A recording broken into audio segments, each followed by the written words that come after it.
Hi everyone, Sherman Chin here, and today I'm going to do a review of my Kizer Critical Mini. You can see this is the Mini from Christensen Knives, and there's the logo there, and of course beside there is the logo, the Kizer logo, and this steel is CPM 3V. So 3V is a really hard steel that's not that easy to sharpen, and the factory edge wasn't that great, but it's really good in the garden. I'm going to link the video of me actually cutting some shrub with this yesterday in the garden, and I said I'm going to do the review today, and that's why I'm doing the review today. This is actually my first knife from Thomas Tools. If you guys want to buy knives from Thomas Tools, check out thomastools.com.my and use my coupon code, which is Sherman Chin, and you will get 5% off. So after I did my what do you call that, the ferro rod video, they noticed my video and they have asked me to be an affiliate, so whenever you use my link you get a discount, and I get a really small portion of that as well. So it's not a sponsorship or anything, but something that will help me with my channel, I guess, in the long run. So I just started. I haven't tested it yet, but this is my first tool from Thomas Tools, and as a tool it's really good, especially if you notice that it's actually meant to be a very utility knife, right? It has a liner lock, okay, and it's quite drop shotty, but I don't suggest you play with it too much. But then again, it's actually quite safe because when you press it, the flipper here comes down on your thumb before it falls all the way down, right?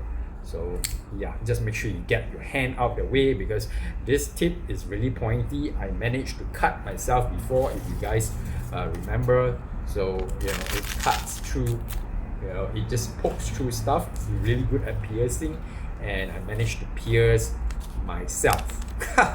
So you have to be really careful. This piercing cuts really well, and it cuts like katana. So the factory edge wasn't that great. I did my own sort of like sharpening on it at a different angle.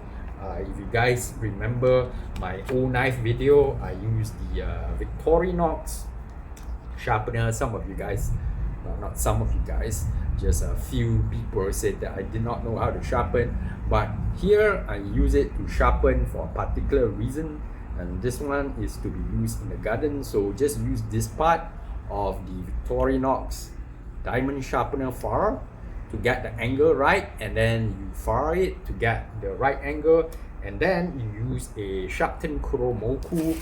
Wait, let me just show you guys this Shapton Kuromaku to refine the edge, and you will get a really much better edge than the factory edge.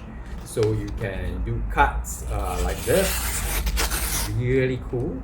Look at this, super straight cut.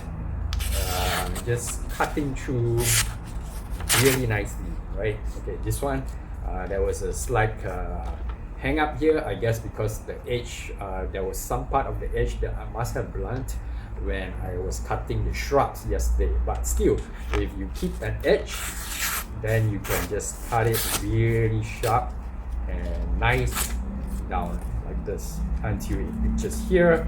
Unfortunately, it moved a bit, and that's why I have a non-straight edge. So let's try that again. Let's get the edge right. And unfortunately, there we go again. Let's try that again. There we go. Straight edge. Just make sure you get so basically what you want is you want to maintain the part where it's not been where it's blunt. So basically what happens is when you cut stuff, the edge gets rolled. I can't really see if there's rolled here, but I guess I have to sharpen it again later. So when it's rolled, you sort of like get this hang-ups, right? Because when it reaches that edge, it does not cut as well. But for all intents and purposes, this is job really well and is really sharp. and especially when I'm using it in my garden. So the other Oknife Freeze 3 I used to shave my head. This one not so good for shaving my head. I tried to do that. Obviously it still can do it, but I find that because of its the rugged look, and especially the micarta scales.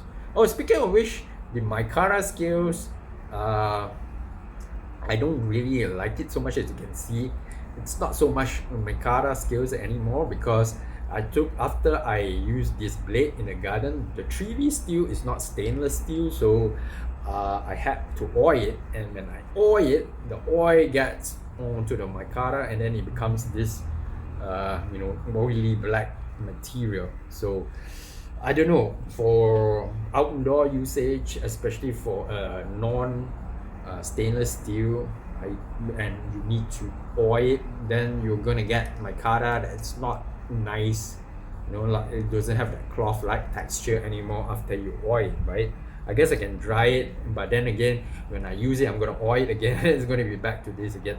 So that's one of the downsides. The upsides, this blade is, like I said, really awesome. It comes with a pivot that is T8 screw, okay, and then the body screws are also T8, and the price, I can't remember the price, but it wasn't that expensive. I think it was less than $100 US. So for that price, all T8, and then this is the Critical Mini back spacer. Okay, why I mentioned Critical Mini is that there is a Critical, the Kizer Critical, that is not a mini, there's a larger version. So this is a smaller version, which I find it, as a backup, like a knife tool in the garden, is just super functional, right? I can cut trees and branches and shrub with it, and you can see the edge, it's just superb. So yeah, and it's not that difficult to sharpen as well, I guess. Oh yeah, so my Kizer sheepdog uses the 3V steel, and the factory edge was much better than this one. For some odd reason, the factory edge wasn't great on this one. I needed to do the sharpening on my Victorinox and my Kuromaku before I got this really, really nice edge. And I guess for me, it serves its purpose. For you guys, if you can still find this knife, I think, especially for that price, it's really useful. And if you get a knife that someone is selling on the secondary market because they think it's not sharp, then you can just get it and sharpen it yourself. It's not that difficult to sharpen. I will also link the video to my sharpening video if you want to know how I sharpen my knives.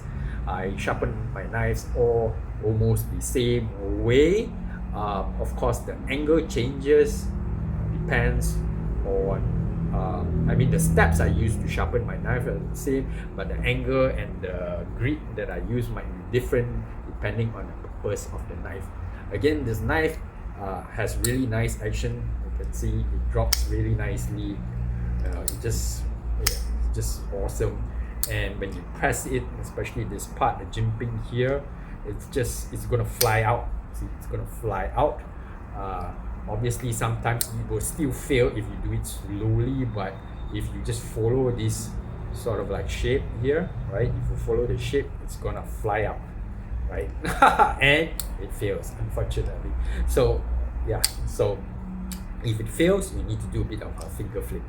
So yeah, and we can have a look inside.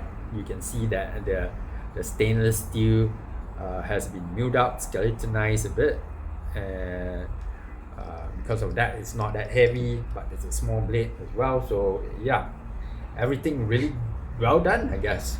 And for me, serves its purpose. If you guys like it, please do.